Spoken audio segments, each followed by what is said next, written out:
ওকে, তার মানে একটা জিনিস খেয়াল করে দেখেন, ভালো করে বুঝেন। আমরা এই ম্যাথটা সলিউশন করবো কিসের সাহায্যে সলিউশন করবো? নোডাল। মানে নোডালের সাহায্যে। কোনো আমি টেকনিক বলে নাই, নোডালের সাহায্যে সলিউশন করবো। কিভাবে সলিউশন করবো? নোডালের সাহায্যে। তাহলে নোডালের সাহায্যে যদি আমরা সলিউশন করতে চাই, তাহলে একটা জিনিস খেয়াল করেন, আমাকে বলছে B1 এবং B2 বের করার জন্য। B1 এবং B2 বের করার জন্য এখানে আছে কত? 3B0। যেহেতু B1 এবং B2 বের করার জন্য বলছে, বলেন B0 সমান কত লিখতে পারি? B2 বাই হচ্ছে যে 1। B0 কত? B2 না? এটা লেখা যায় কিনা? এটা খেয়াল রাখতে হবে, কারণ হচ্ছে প্লাসের সাথে প্লাস আছে কিনা, মাইনাসের সাথে মাইনাস আছে কিনা। তাহলে একটা জিনিস খেয়াল করেন, এটাকে আমরা এনি কনভার্ট করে নিতে পারি না? তাহলে এটা সমান কত লিখতে পারি বলেন? 3B1 B2 সরি, এটা সমান কি লিখতে পারি? তাহলে আমরা পরবর্তীতে আমাদের কাজ করতে সহজ হবে। ওকে, তাহলে আমরা এর নোট নোট 1 নিচ্ছি বা B1 যেটাই লেখা, সমস্যা নাই। তো যখন আমি এটা নিব, তখন এটাকে কি করবো? রাখবো। এর সাথে যতগুলো রেজিস্ট্যান্স থাকবে প্রত্যেকটা অন বাই আকারে যোগ করবো। তাহলে কতগুলো রেজিস্ট্যান্স আছে? এটা আছে, এটা আছে। আর কোনো রেজিস্ট্যান্স আছে? নাই। তার মানে আমরা কি লিখতে পারতেছি? 1/2 প্লাস 1/2 প্লাস কত?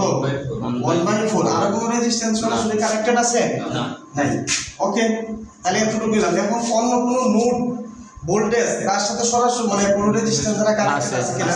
তাহলে এই B2 কানেক্টেড আছে, দেখেন এইটা দ্বারা কানেক্টেড আছে, এটা দ্বারা কানেক্টেড আছে। তার মানে কি লিখবো আমরা? মাইনাস B2 বাই B2 ভাগ কত? 2 4। B2 ভাগ কত? 4। এই উপরের দিয়ে কানেক্টেড আছে, আবার কানেক্টেড আছে, B2 2 দ্বারা কানেক্টেড আছে। তাহলে B2 ভাগ কত? 2 B2 ভাগ কত?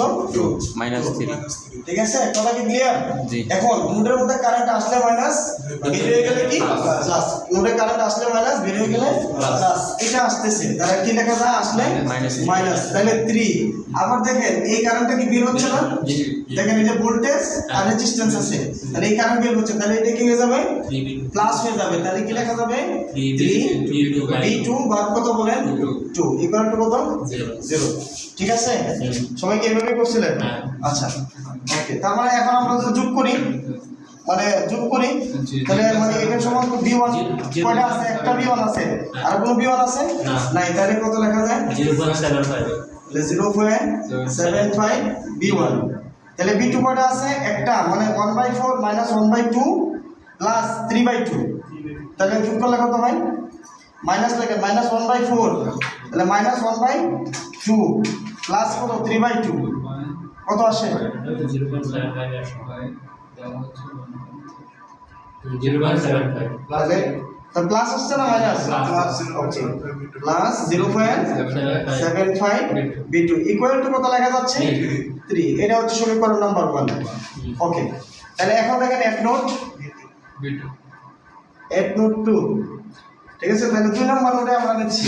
তাহলে এটা যখন আমরা নিব, এর সাথে যতগুলো রেজিস্ট্যান্স থাকবে প্রত্যেকটাই 1 বাই আকারে যোগ করব। তাহলে বলেন তো কত কত আছে? তাহলে B2 নিলাম, তাহলে 1/4 আছে প্লাস 1/1 প্লাস 1/2।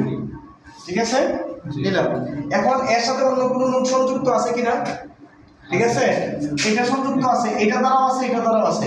তার মানে মাইনাস B1 ভাগ কত? 2 মাইনাস B1 ভাগ কত? 4।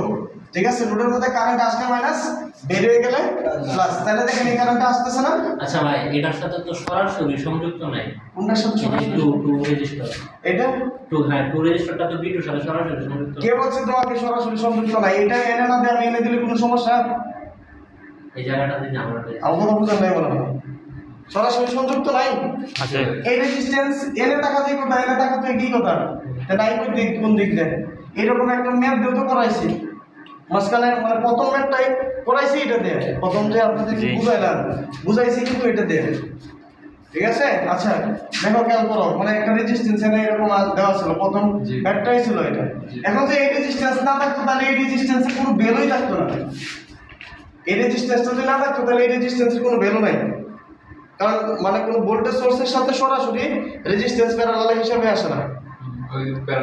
ঠিক আছে, আর কারেন্ট সোর্সের সাথে সিরিজের রেজিস্ট্যান্স হিসাবে আসে না। এটা কিন্তু বলা আছে, মাথায় রাখতে হবে সব কিছু।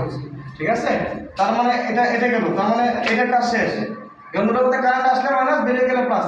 তাহলে এটা আসতেছে, তাহলে আসলে মাইনাস, তাহলে 3 V2 বাই 2 3v2 না জি। ভাগ কত 2 2 ইকুয়াল টু কত 0 তাহলে এখন v1 কয়টা আছে এই যে দুইটা তাই না এটাই তো তাহলে v1 কত লেখা যায় তাহলে -0.75 v1 তাহলে v2 কত তাহলে 1/4 1/1 1/2 আবার এটাও আছে এটা প্লাস এটা মাইনাস কত হয়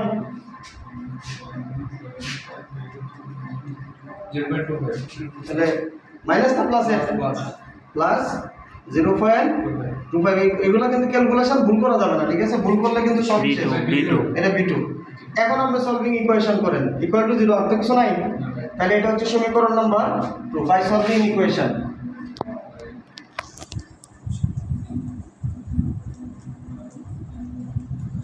ওয়ান এন্ড 2 তাহলে দেখবেন b1 আসতেছে 1 ভোল্ট আর b2 আসতেছে কত 3 ভোল্ট এই দুটো answer a very very important এই ম্যাথটা ঠিক আছে আর এই ম্যাথটাতেই মানে সবচেয়ে কনফিউশন ঠিক আছে মানে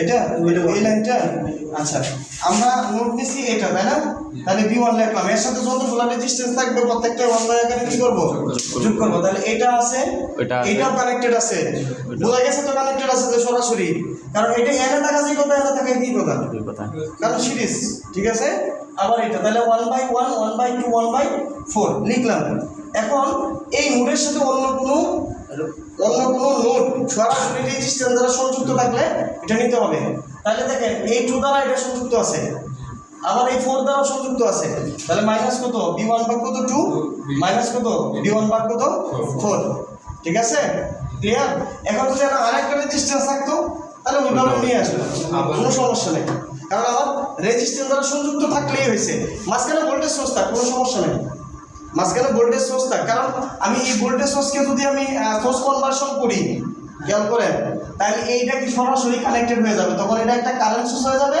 আর একটা কি হয়ে যায়